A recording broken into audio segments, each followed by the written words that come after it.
In a garage, Charlie's repairing the plane that his wife Sarah gifted him on his birthday. Sarah interrupts him to tell him she's leaving soon for a business conference in London. She invites him to come with her again, but Charlie turns her down because he has lots of work. Sometime later, Charlie arrives at the CIA headquarters.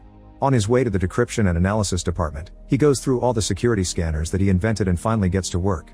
Suddenly he receives a message from Inquiline, a mysterious person he's been in contact with for years. As usual, they have valuable classified intel to sell him, although this time Inquiline warns him that these documents could put the CIA at risk. Charlie tries to guess their location and says Istanbul, but Inquiline brushes him off. Afterward he works on analyzing the material, but surprisingly not even a genius man like him can crack the code. After lunch break, Charlie goes back to his office and gets a call from Sarah, who informs him that she's already arrived in London. However, Charlie already knows because he's been tracking her. They don't talk much because he's desperate to go back to the mysterious documents. Since he still can't crack the code, he takes his computer to the restricted area, where a more advanced system helps him progress faster. It takes him a while, but he finally opens the information in the documents, which leaves him in shock. These are top secret government files revealing that a drone strike disguised as a self-deletion bombing was authorized and covered up. There are clips from the news reporting 150 casualties, including French Special Forces and Danish Marines. This whole operation was organized by Chief Moore, who is also Charlie's boss. That night at home, Charlie tries calling Sarah but she doesn't answer, so he leaves a voicemail. The next day Charlie arrives at the office and is surprised to find Moore waiting for him. Moore takes Charlie to the office of O'Brien, who became director very recently. She explains that there's been a terrorist attack at a hotel in London and Sarah was one of the victims. Charlie refuses to believe it and wants to call Sarah, so Moore turns on the TV to show him the news. The reporter describes how 4 terrorists bursted into the hotel, took 4 hostages and killed 2 of them. Next, Moore plays the hotel's security footage, which shows all the chaos during the incident and confirms that Sarah was one of the victims. When Charlie goes home, he finds dozens of reporters waiting for an interview and the police trying to keep them back. A friend helps Charlie enter the house without being bothered. The next day Charlie confronts Moore and Supervisor Caleb because he's very suspicious of what happened. He can't believe the terrorists could have slipped past the thousands of security cameras in London, not to mention they drove into traffic. Moore promises they're investigating but Caleb sends him home. The following day Charlie goes to the airport to pick up Sarah's body and her belongings. At home, he looks inside the suitcase and finds a gift Sarah had bought for him, which makes him have a breakdown. Tired of being at home, Charlie goes back to work and uses the restricted computer to hack into the security cameras at the hotel and the nearby streets. He puts together a timeline of the events and shows it to his superiors. The 4 terrorists stole a vehicle in the East End, then entered the hotel through the service where they professionally scrubbed out all prints and DNA. Apparently they had a meeting with Impact Investments from Indonesia, but something went wrong and an argument started in the corridor. One of the firm's security men got angry, so a terrorist opened fire, killing one of the guards and leaving the other one in critical condition. Hotel security was immediately alerted and they called the police. Desperate to leave the building without getting caught, the terrorists entered the conference room and captured some hostages. Sarah was taken because she tried to help some of the attendants to escape. Charlie's run voice and facial analysis, so he's managed to get the identities of the 4 terrorists. They're Mishka from Moscow, a former South African Special Forces operative called Lawrence, mercenary Horst, and former intelligence officer Gretchen. Noticing Caleb's and Moore's lack of reaction, Charlie realizes they already knew all this. They tell Charlie they're already working on it and send him to see a therapist. The next day Charlie hides a chip in his ID badge and passes through security without the scanners detecting it. In his office, he prints all the classified files and uses a skimmer on the printer to make a digital copy. That night Charlie goes to a bar and keeps staring at a jukebox. The following morning Charlie confronts his superiors again using the printed files. He lists all of Moore's dirty missions, like bombing a Syrian hospital and striking an Allied base in Yemen, which killed thousands of civilians. He threatens to take everything to the director and reveals that he's triggered a dead man switch. If he doesn't enter a code every 5 hours, the evidence will be sent to the most important news outlets. In exchange for his silence, Charlie asks for full CIA training, fake passports, cash, a gun, and intel on Sarah's killers. After the meeting, Charlie returns to his car and throws up because of the stress. In the office, Moore says that the dead man switch is a bluff, but Caleb points out they can't risk it. They'll search for the trigger if it's indeed a bluff, then they can arrange a deadly accident during training. Sometime later Caleb and his team try to understand how Charlie copied the confidential files. They discuss the possibility of a skimmer, which wouldn't work on their secured computers but could be used on a printer. Charlie could have sent the files to the printer and used a magnetic strip to copy the data. Searching security footage they confirm that Charlie bought a magnetic strip at a store, but they still can't tell how he took it in and out of the building. The team also searches Charlie's house and eventually discovers he went to a certain bar twice. They go to the bar to search it and find an ABBA CD under the jukebox. Caleb chooses that CD in the jukebox catalog and only noise can be heard, so they take out the CD that Charlie left behind. Meanwhile, Charlie arrives at a CIA training facility, where he's welcomed by Colonel Henderson. They start at the shooting range, but unfortunately Charlie isn't a good shooter. He needs to get really close to the target to shoot the right spot. However, when it comes to making bombs, Charlie works outstandingly fast, impressing Henderson. Next, Charlie needs to learn his new identity, so Henderson harasses him and throws him around so Charlie can still recite his new information even under pressure. Lastly, they get the new passports done. That night, Henderson goes to Charlie's room and tells him he isn't a killer, but Charlie insists he wants justice. Then Henderson pulls out a gun and gives it to Charlie, asking him to aim at his chest. Charlie's hands won't stop shaking and he ends up lowering the gun. At the office, the agents spend several hours decrypting the information in the CD until they discover that Charlie had been bluffing about the dead man's switch. They immediately inform their superiors, unaware that Charlie is spying on them. It turns out that the chip he hid on his badge was actually a bug that he planted on the files he gave to his bosses. Moore immediately calls Henderson and tells him to arrest Charlie, however he's already escaped. After hanging up, Moore finally sees the bug on the files and talks to Charlie directly to tell him this is treason.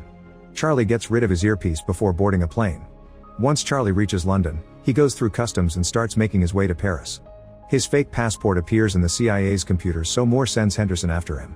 In Paris, Charlie rents a hotel room near the restaurant where Gretchen is frequently seen. Eventually she shows up and is close enough for him to start tracking her phone. Charlie then spends the day outside Gretchen's building and waits until she's gone. When a tenant comes out, he uses the chance to get inside.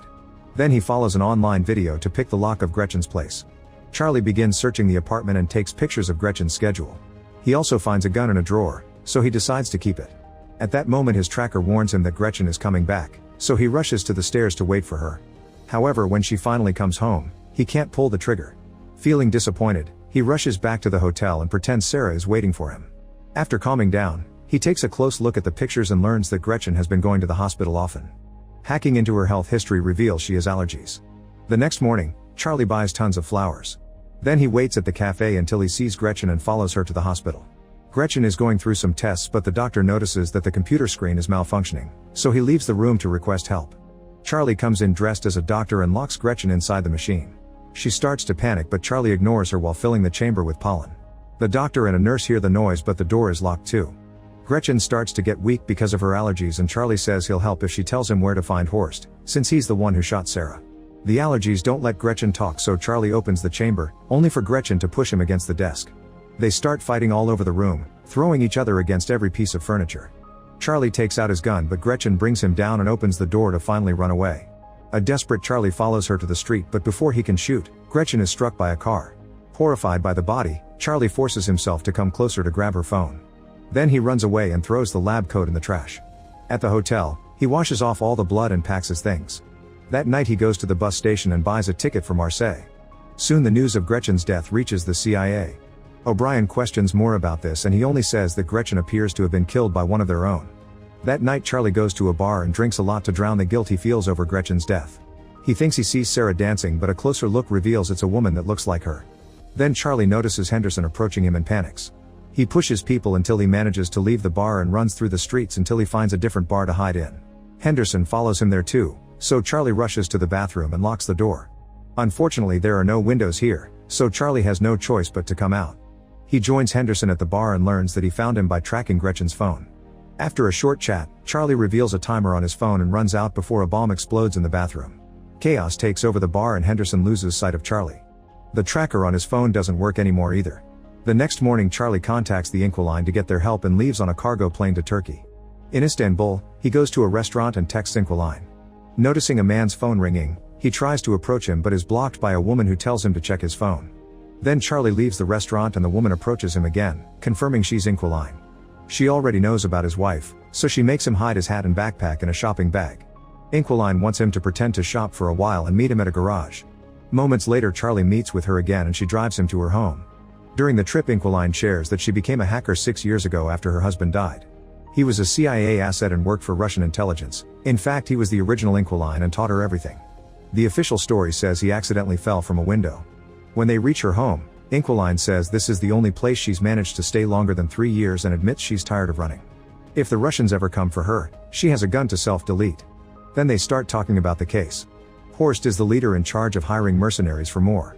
Lawrence is an arms dealer, so Inquiline volunteers to pose as an arms seller to contact him. Lastly there's Mishka, who travels frequently and posts everything online. They inspect the pictures closely and find a woman with him. Facial recognition takes them to her Instagram account and they confirm she's in Spain. The next day Caleb tells his team to keep eyes on the terrorists to find Charlie. O'Brien meets with Moore and tells him she wants him to stop running Black Ops without her authorization. Moore says her predecessor gave him the same speech, so he'll tell her the same thing he said then. She has his full support. After the meeting, O'Brien gets in her car and her assistant shows her a picture of Henderson in Spain. It's confirmed that Moore sent him, so O'Brien sends one of her own agents after him. Meanwhile, Charlie and Inquiline find Mishka by hacking into a hotel's security cameras. Charlie then travels to Madrid and stays at the same hotel. He learns that Mishka likes swimming in the pool that connects two buildings by their roofs. At the same time, Henderson tracks Charlie down in the area. The next day, Charlie starts building a device that will help him get Mishka and hides it inside the hotel. Afterward, he follows Mishka to the bar, unaware of Henderson in the lobby. Charlie sees a suspicious man at the bar and realizes he's seen him before, which means he's being followed. He tells Inquiline through his earpiece, so she searches his face and confirms he's a CIA agent. She also sees Henderson on the camera and tells Charlie to abort, but he wants to stick to the plan. When Mishka goes to the pool, Charlie confronts him to ask where to find Horst. If he doesn't talk, the pool will be destroyed. Mishka doesn't believe him and starts swimming away, so Charlie presses a button and the glass starts to crack.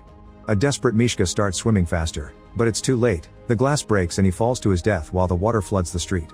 Then Inquiline warns Charlie that Henderson and the other agent are coming closer and gives him directions to escape. A chase ensues and Henderson almost catches him, but at that moment the other agent also attacks.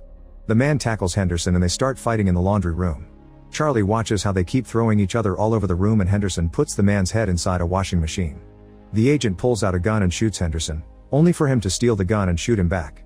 Then Charlie comes inside and wonders if he should help them, but Inquiline reminds him to run away. The next day, O'Brien brings Moore to her office and asks about Charlie. Moore says he's on bereavement leave and she lets him go before revealing she's got footage from the hotel. Meanwhile, Caleb and his team look at the same footage and realize Charlie had help.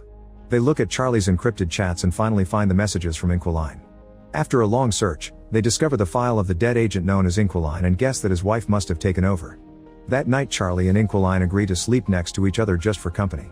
However, they're woken up by Inquiline's bird screeching and they see a bunch of agents approaching on the security cameras. The duo immediately runs through a hidden tunnel in the wall and as they make their way out, Charlie sees a drone in the sky. By sneaking into another building, the duo manages to keep going and leaves the neighborhood right before the agents storm into the house. The computer is already deleting all the files, so there's nothing left for them. After running down the beach, the duo gets to Inquiline's car and they're seen by the drone. Soon the agents come after them with open fire, even following them on a boat. After a long chase, the agents manage to damage the car enough to make it stop and Inquiline is mortally wounded. Charlie has no choice but to push the body to the other seat and take over the wheel so he can keep driving until he finally loses his pursuers. Later, he leaves the car in the garage and kisses Inquiline goodbye. The next day, Charlie contacts Lawrence and pretends to be an arms dealer to arrange a meeting. Then Charlie buys new electronics and travels to Romania. In an abandoned building, he records his own face and hacks a security feed in Berlin. Now the CIA thinks he's in Berlin and sends their people there. When Lawrence finally arrives, he finds a ringing phone on a chair. Charlie tells him to look inside a box and Lawrence finds a bunch of bombs. If he moves, they'll detonate. As Lawrence notices a picture of Sarah in the box, Charlie appears behind him asking Horst's location and promising to deactivate the bombs if he cooperates. Lawrence explains that Horst operates in Russian waters and typically receives deliveries at a Baltic seaport. Charlie then asks how to contact Horst, so Lawrence says he only gets messages through secret codes from his men. All the numbers and names are on his phone, which he tosses on the ground. After grabbing the phone, Charlie leaves and hears the bombs killing Lawrence in the other room. Soon the CIA gets the news of Lawrence's death in Romania and they realize they've been looking at fake footage. Later in a Russian hotel, Charlie imagines Sarah with him and opens the gift. It's a puzzle that he solves quickly and has a sweet message from his wife inside. In the morning, he goes to the port and sees a suspicious vehicle. He sends the code to Horst's men and sees a guy by the suspicious car check his phone. He follows the man and takes pictures of his boat before leaving. After buying some tools, Charlie goes back to the hotel and tracks down the yacht that the boat belongs to by searching its registration number. He also studies the sea routes Horst might be using. In the morning, Charlie approaches the boat and someone knocks him out from behind, causing him to drop Sarah's puzzle. Charlie is taken to the yacht where he finally meets Horst, who found the bomb Charlie hid earlier. Horst has noticed that Charlie killed the others indirectly and thinks he's not capable of doing it face to face. He hands Charlie a gun and asks him to do it, but Charlie can't and puts the gun down. Suddenly the yacht starts turning into the opposite direction and the crew panics. Charlie reveals he's taken control of the yacht, which is CIA administered. Since he worked on the protocols that protect this yacht, It was easy for him to hack into it and send it to Finland. Soon the yacht is surrounded by the Finnish Navy and Interpol, who immediately arrest Horst and his men. Sometime later O'Brien gives a press conference to announce they've arrested all the dirty agents that have been using the CIA's resources for illegal activities. Charlie is approached by Henderson, who tells him he's proud of what he's done. After visiting Sarah's grave, Charlie goes home and finally takes the plane for a ride. Make sure to subscribe and turn on notifications so you can watch more videos like this. Thanks for watching.